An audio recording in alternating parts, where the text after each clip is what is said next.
Bonjour ma jolie bio et j'espère que tu vas bien. Alors aujourd'hui je vais te donner 3 conseils tirés de mon expérience pour devenir minimaliste. Alors du coup pour te donner une petite définition simple que j'aime bien donner au minimalisme, c'est qu'il suffit de peu de choses pour être heureux.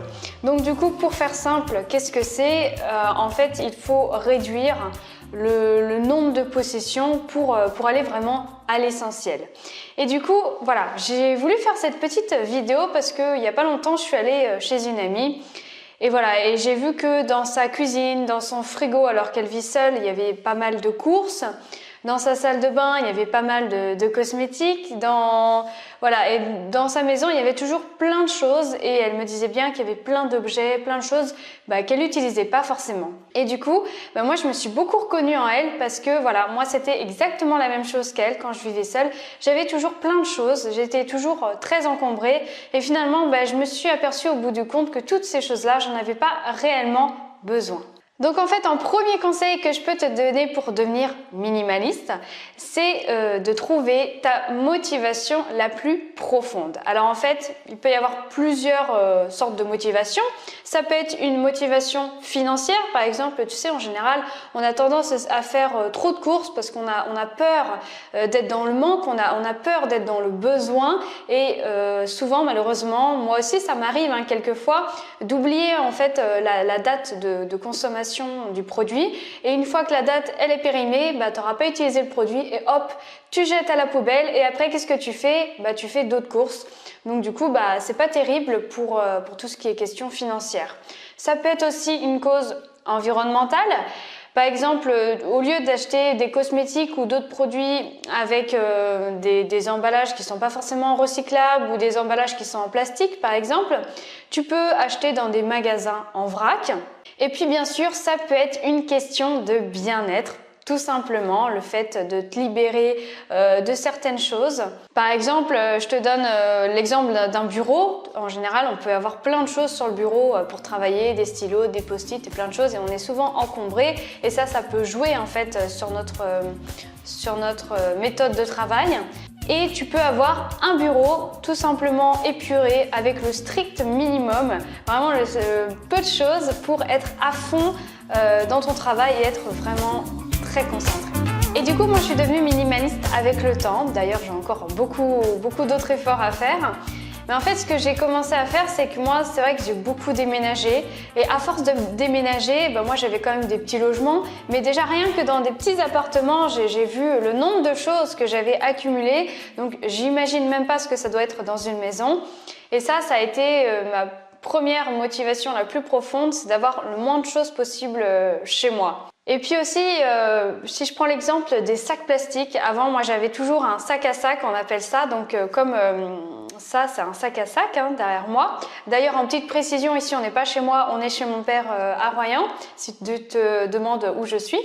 Et en fait les sacs à sac, ça c'est, comment dire, c'est vraiment, c'est un piège parce que quand on fait les courses, à chaque fois on achète un sac plastique parce qu'il nous manque des sacs tout le temps, on oublie tout le temps de prendre des sacs et puis après ça s'accumule et ces sacs finalement on les réutilise rarement. Du coup, moi, ce que je fais quand je fais mes courses, c'est de prendre 2 ou 3 grands sacs. Donc, ça peut être des sacs en tissu, c'est encore mieux. Et puis voilà, je fais mes courses et j'ai toujours mes sacs avec moi et ça me libère de la pensée. Et si je prends l'exemple de la loi Pareto, en fait, on utilise la plupart du temps 20% des 80% des choses qu'on a en général. Si je prends l'exemple des vêtements et des chaussures, moi, je sais dans mon armoire que je mets toujours les mêmes choses, je mets toujours les mêmes vêtements, je mets toujours les mêmes chaussures et du coup c'est bête parce que la plupart des choses que j'ai finalement je les mets pas et voilà et du coup moi de mon côté au lieu de les jeter, moi je jette jamais de toute façon tout ce qui est vêtements, chaussures et je donne à Emmaüs comme ça moi je sais que ça va pouvoir servir à d'autres personnes qui en ont beaucoup plus besoin que moi. Un deuxième conseil que je peux te donner, c'est de devenir minimalisme à ton rythme. Voilà, donc ça ne sert à rien de vouloir tout jeter. Par exemple, après cette vidéo, peut-être que tu vas dire, voilà, maintenant il est temps que je fasse du tri. et tu vas peut-être éliminer plein de choses de chez toi que finalement au bout d'une semaine, au bout d'un mois, bah, tu en avais réellement besoin et peut-être que ces choses-là vont te manquer et donc du coup bah là c'est un petit peu ballot.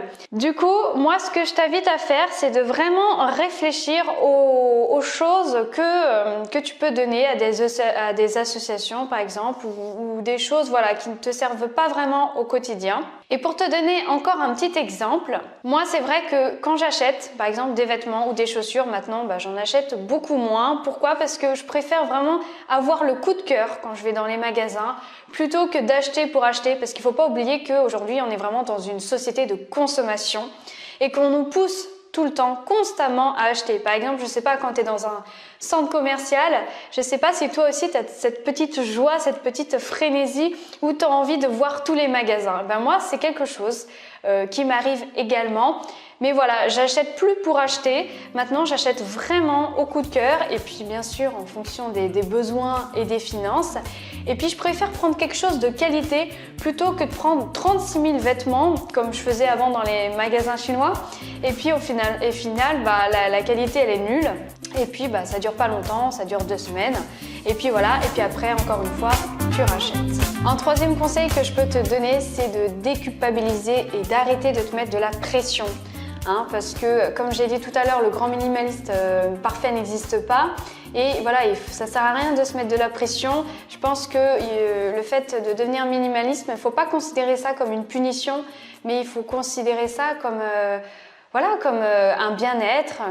Il faut que tu sois heureuse de faire ça, il faut que tu trouves ta motivation comme je te l'ai dit et puis que tu fasses du tri petit à petit, que tu fasses les choses en ton temps. D'ailleurs, c'est comme tout, quand on veut faire un régime ou quand on veut faire un rééquilibrage alimentaire, voilà, ça ne se fait pas du jour au lendemain et le fait de prendre son temps, bah, finalement, on n'en prend plus vraiment conscience de ce qu'on fait et après, bah, ça coule tout simplement de source. D'ailleurs, si tu as regardé cette vidéo, déjà, je te donne mes félicitations parce que ça veut dire que tu as été curieuse de voir cette vidéo et puis inconsciemment, bah, tu as fait déjà ce premier pas, cette première prise de conscience vers le minimalisme. Donc du coup, bah, toutes mes félicitations à toi. Et si tu as envie d'aller encore plus en profondeur dans cette voie-là, moi je vais t'inviter à faire une chose après cette vidéo, c'est de prendre une feuille par exemple et de faire un petit tableau où tu notes en fait toutes les causes qui te tiennent à cœur pour devenir minimaliste. Donc ça peut être cause financière, cause environnementale ou autre. Et de noter en fait en dessous de ces causes toutes les petites actions ou les grandes actions que tu pourrais mener. Et puis après, je pense que voilà, à la fin de ce tableau, il y aura peut-être une grande motivation qui va ressortir de celui-ci. Donc voilà, donc moi je t'invite à faire ce petit tableau quand tu veux, tu prends une petite minute, tu fais ça rapidement ou sinon tu peux prendre ton temps, c'est encore mieux. Et puis voilà, tu réfléchis, tu répertories tout et puis laisse-moi en commentaire si tu as vu du changement ou si tu es quelqu'un de minimalisme, si tu peux donner aussi tes petits conseils à ta façon pour que toute notre communauté puisse s'entraider. Et du coup, si tu as aimé ce genre de contenu, si tu aimes cette vidéo, je t'invite à me laisser un petit pouce bleu, ça me fait toujours autant plaisir. Moi, je te fais de gros bisous et puis surtout, prends soin de toi.